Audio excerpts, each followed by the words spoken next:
আসসালামু আলাইকুম। Test with Shirin channel থেকে সকলকে স্বাগত জানাচ্ছি আজকের ফ্রুট কাস্টার্ড রেসিপিটি দেখার জন্য। মাত্র 5 মিনিটে অতিথি আপ্যায়নে ফ্রুট কাস্টার্ড তৈরি করে নিতে পারেন। অতিরিক্ত গরমের সময় এই রেসিপিটি ঠান্ডা ঠান্ডা পরিবেশন করার মজাই আলাদা। এটা দেখতে যেমন আকর্ষণীয়, খেতে তার থেকে অনেক মজার। চলুন তাহলে শুরু করা যাক। কাস্টার্ড তৈরি করার জন্য এখানে ফল নিয়েছি, 2টা আপেল, 2টা কলা, 1টা আনার, সবুজ আঙ্গুর আর কালো আঙ্গুর নিয়েছি, আর নিয়েছি 1টা কমলা। বর্তমানে যেহেতু ফলে নানান ধরনের প্রিজারভেটিভ ব্যবহার করে, সেই কারণে প্রথমে এই ফলকে কেমিক্যাল মুক্ত করা খুবই প্রয়োজন। তার জন্য এই ফলগুলোকে পানির মধ্যে দিচ্ছি। কলাটাকে দেওয়ার প্রয়োজন নাই। এখন পানিতে দিচ্ছি বেকিং পাউডার 1 চা চামচ দিয়ে আধা ঘন্টার জন্য আমি ভিজিয়ে রেখে দিচ্ছি। আধা ঘন্টা পর উঠিয়ে নিয়ে ভালোভাবে ধুয়ে নিচ্ছি।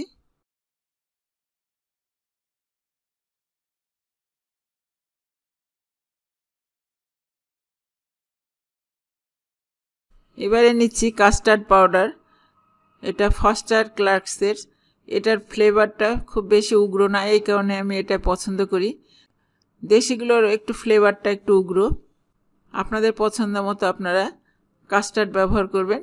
এখানে 2.5 টেবিল চামচ কাস্টার্ড পাউডার নিলাম।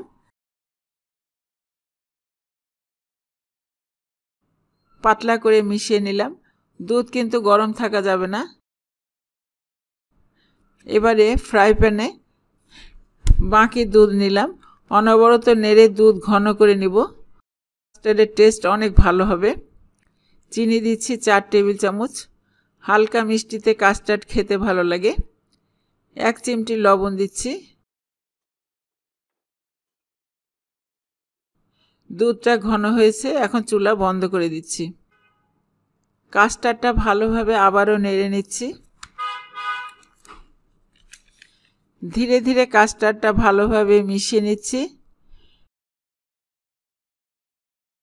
সুন্দরভাবে মিশেছে, কোনো লাম্পস নাই।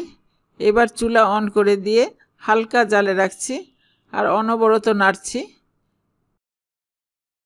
ঠান্ডা হতে দিচ্ছি। এটা ফ্রিজের নরমালে কিছুক্ষণ রাখলে বেশি ভালো হয়। কিশমিশ, পেস্তা, কাজু বাদাম ঘিয়ে ভেজে নিচ্ছি। একটা আপেলকে কেটে 1 চা চামচ চিনির মধ্যে ভিজিয়ে রেখেছিলাম, যার জন্য আপেলের কালারটা কালো হয়নি। নিয়েছি অর্ধেক আনার, 1টা কমলা লেবু খোসা ছাড়িয়ে সুতার মতো গায়ের উপর যেগুলো থাকে সেগুলো ফেলে দিয়ে বিচি ফেলে দিয়েছি। 1টা কলা, কিছু আঙ্গুর লাল এবং সবুজ আমি অর্ধেক করে কেটে নিয়েছি।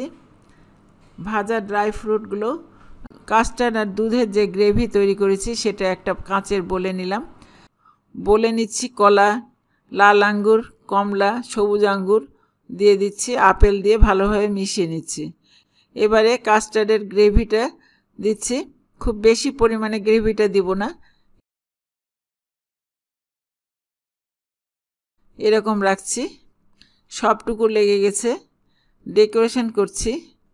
হয়ে গেল মজার কাস্টার্ড। যদি ঠান্ডা ঠান্ডা পরিবেশন করা যায় তাহলে অনেক মজার এটি। আপনারা সবাই ভালো থাকেন, আমার জন্য দোয়া করবেন। আল্লাহ হাফেজ।